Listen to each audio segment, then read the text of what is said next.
El engaño de los porcentajes, que para términos económicos por supuesto sirve muchísimo, pero cuando hablamos del famoso porcentaje de camas ocupadas en terapia intensiva, es un dato importante, pero a veces nos da una falsa sensación de tranquilidad, ¿no? Ya el porcentaje de ocupación a nivel nacional hace rato dejó de importar. Cuando estaba en un 50, 60, servía.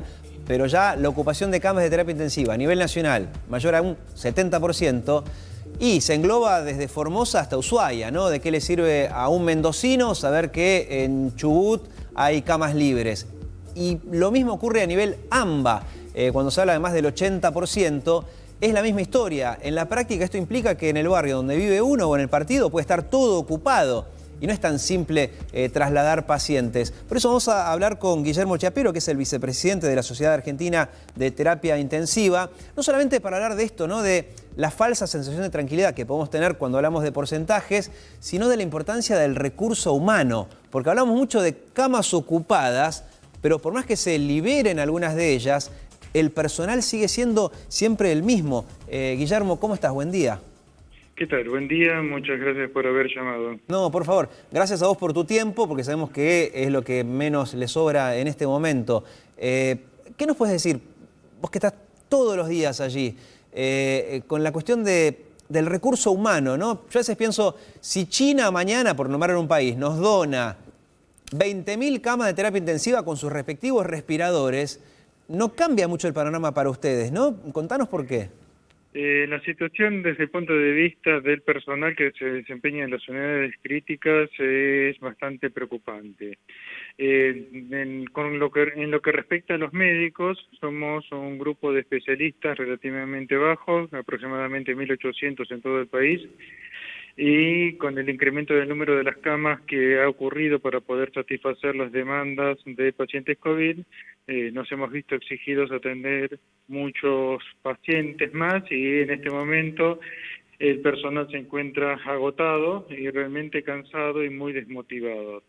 Desmotivado por varios factores. Por un lado, porque no hay reconocimiento profesional, por el otro lado, porque no hay reconocimiento económico y cansados porque la necesidad de asistencia de este tipo de pacientes que requiere mucho trabajo físico, mucho trabajo intelectual y hay un desgaste emocional importante porque vemos pacientes, compañeros que se enferman, compañeros que han fallecido y todo eso genera un desgaste importante que hace justamente que el personal esté desmotivado. Y como Guillermo, decía, lo que nos contaban el año pasado, cuando empezó todo esto, que bueno, los que no somos médicos nos empezamos a enterar de muchas cuestiones, incluso quienes están formando parte de la jerga, vos corregime, es que es muy difícil o lleva mucho tiempo, no sé si años, vos me dirás, formar a un médico terapista. Porque me acuerdo cuando se creaba Tecnópolis o Costa Salguero, que sobraban camas por todos lados, decían, no, eso es para aislar.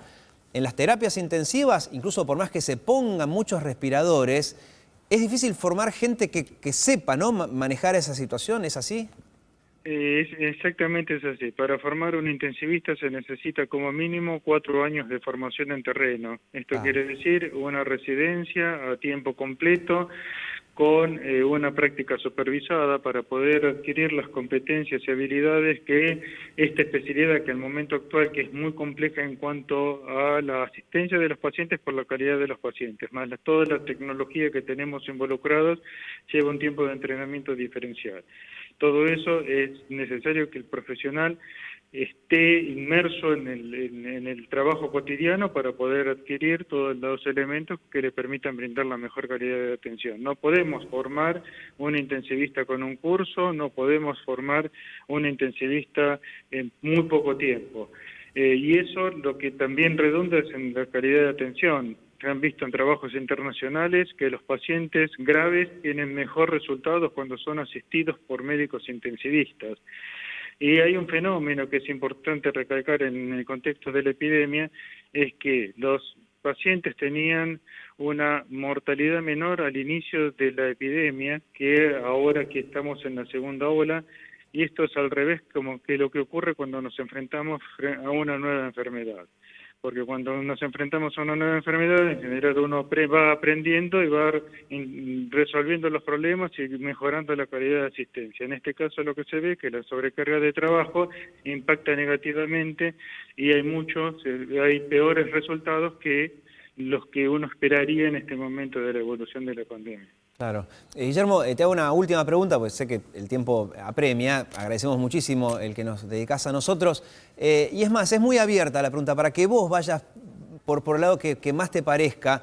Yo calculo que en algún rato libre que tengan, cuando ya quizás llegan a su casa, el tiempo que estén en su casa, no sé, prenden la tele o la radio y escuchan a periodistas, escuchan a políticos, escuchan a gente común hablando de distintos aspectos de la pandemia.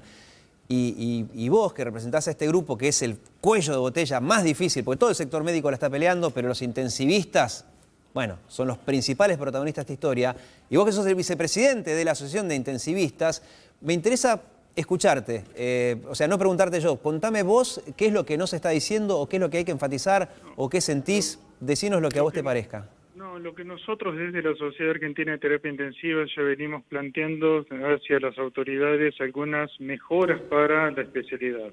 Nosotros amamos la especialidad, queremos que esto se siga difundiendo, queremos que haya más intensivistas en el tiempo, pero las características laborales que en este momento tiene el médico intensivista, que son guardias de 24 horas, mal pago si se tiene que ir hacia otra guardia de terapia intensiva que llega cansado, el desgaste emocional que genera, no tan solo en el contexto de la pandemia, sino en general.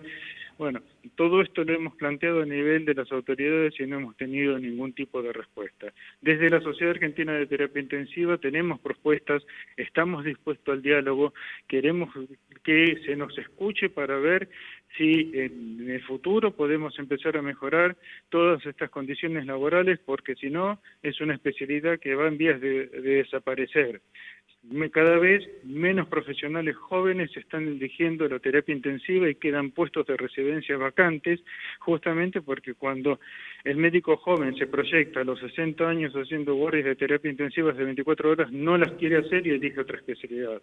Entonces tenemos que hacer un cambio desde las bases para que la especialidad sea atractiva y de esa manera poder incorporar nuevos profesionales. Claro, sí, y el momento de hablarlo es ahora, aparte, porque también da la sensación de cómo es la Argentina, que pasa la pandemia, afloja el trabajo de los intensivistas y ya está, listo, vayamos a otra cosa, ¿no? Y todo se olvida. Claro. Entonces nosotros estamos planteando, pero no, lamentablemente hasta el momento actual no hemos tenido una respuesta clara. Nos han escuchado, nos han dicho que les parece que tienen razón, interesante las propuestas, pero no tenemos ningún cambio y hay que hacerlo porque si no, no vamos a tener intensivistas y eso es una realidad que la tenemos ahora y que se va a profundizar con el tiempo.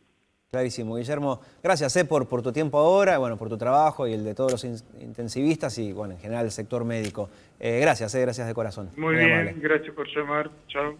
Hasta luego. Bueno, nos vamos a una pausa, así pensamos un poquito.